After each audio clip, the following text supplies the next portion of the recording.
آگے بڑھتے ہیں جی اور بات کرتے ہیں جی فرانس کی۔ فرانس کے صدر کو پڑنے والا تھپڑ، اس کی گونج اب اوول آفس تک پہنچ گئی ہے۔ امریکی صدر ٹرمپ کا فرانسیسی صدر میکرون کے غیر ملکی دورے پر اہلیہ سے تھپڑ کھانے کے واقعے پر رد عمل سامنے آیا ہے اور انہوں نے فرانسیسی صدر کو ایک مشورہ بھی دیا ہے۔ اوول ہاؤس میں صحافیوں سے اس حوالے سے بات چیت ہو رہی تھی تو ایک صحافی نے ان سے سوال کیا اور پھر اس کے بعد صدر ڈونلڈ ٹرمپ نے کیا کہا ایمینوئل میکرون کو کہ کم از کم یہ کام جو ہے وہ دروازہ بند کر کے ہو تاکہ جب آپ کو تھپڑ پڑے تو وہ دنیا کو نظر نہ آئے۔ بہرحال فرانس کی ایک اور خبر پروگرام میں شامل کرتے ہیں۔ سگریٹ پینے کی آزادی وہاں ختم ہو جاتی ہے جہاں بچوں کے صاف ہوا میں سانس لینے کا حق شروع ہوتا ہے۔ فرانس میں ایسے تمام مقامات پر سگریٹ نوشی پر پابندی عائد کر دی گئی ہے جہاں پر بچے موجود ہوں۔ فرانسیسی وزیر صحت نے پابندی عائد کرتے ہوئے دلیل یہ دی کہ سگریٹ پینے کی آزادی وہاں ختم ہو جاتی ہے جہاں بچوں کے صاف ہوا میں سانس لینے کا حق شروع ہوتا ہے۔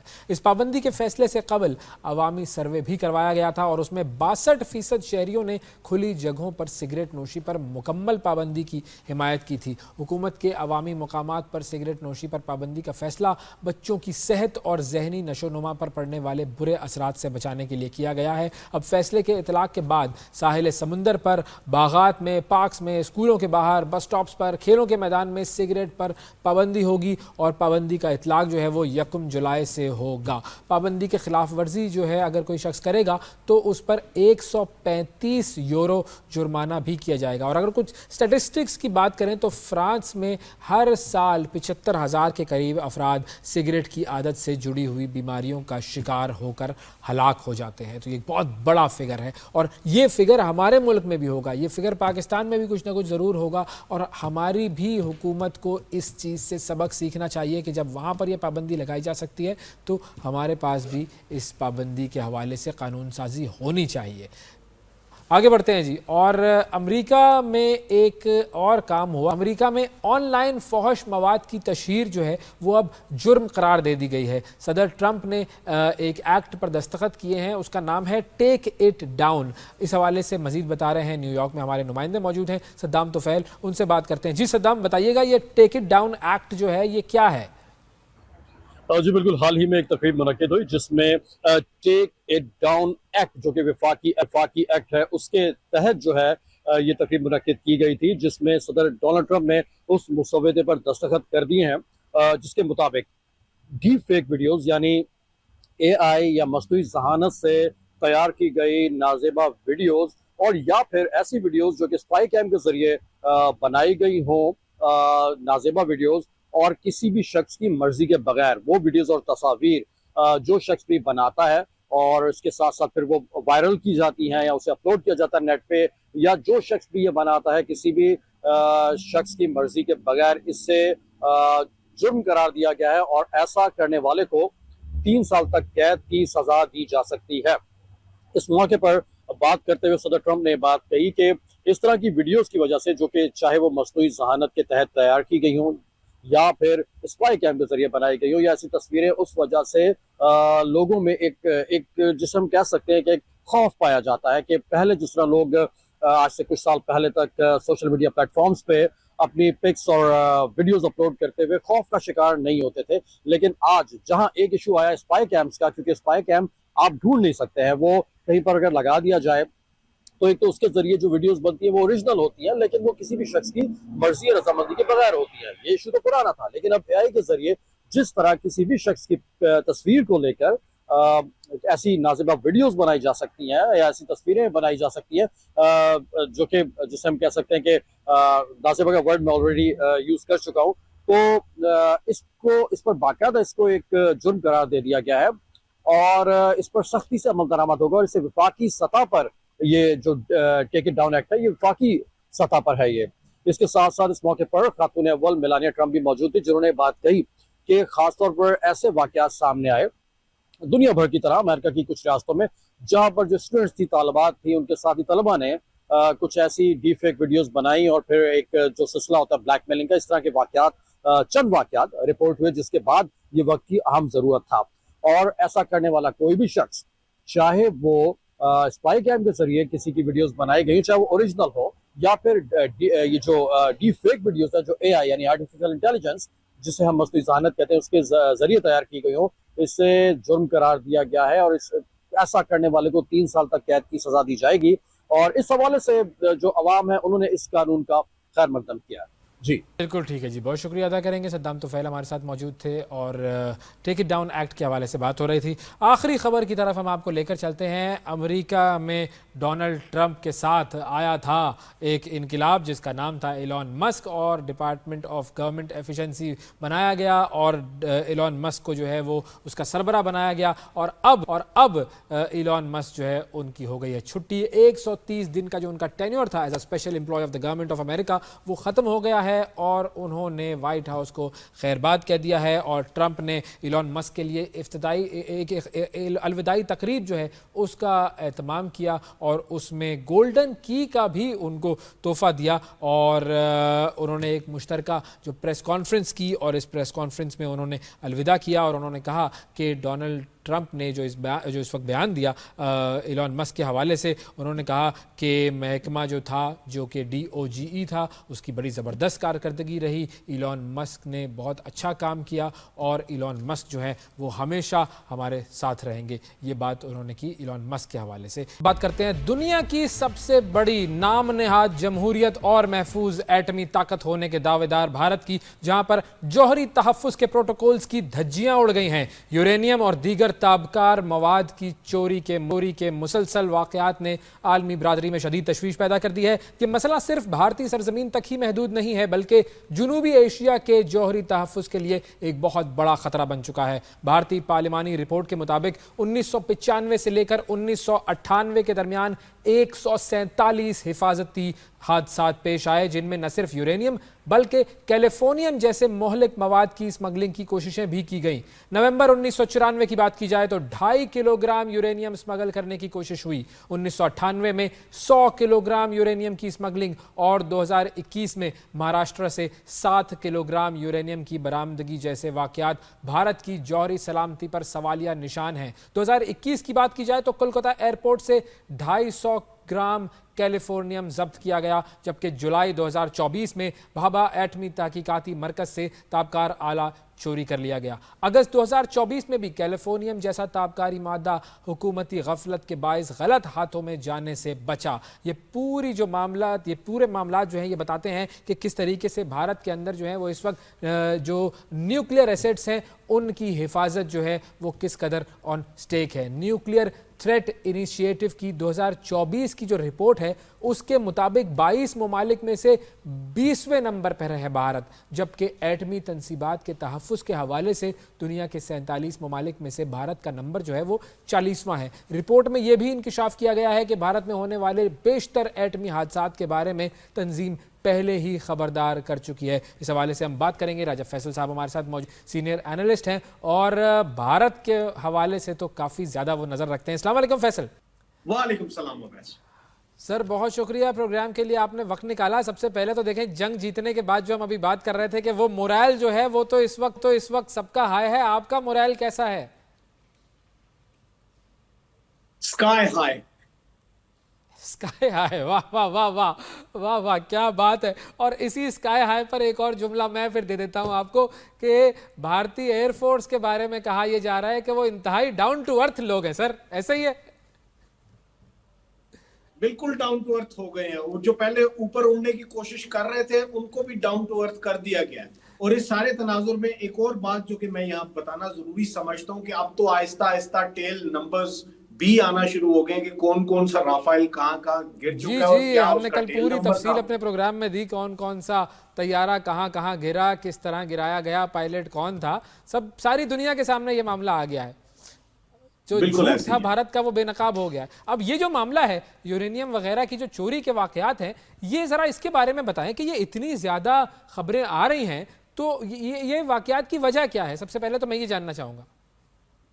دیکھیے بڑا اچھا ہوا کہ آپ نے ساری کی ساری جو ڈیٹیلز ہیں اس کے بارے میں بتایا کہ کہاں سے پکڑا گیا۔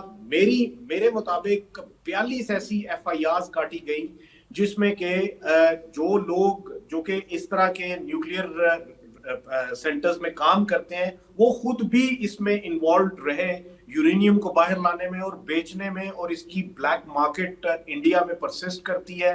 اور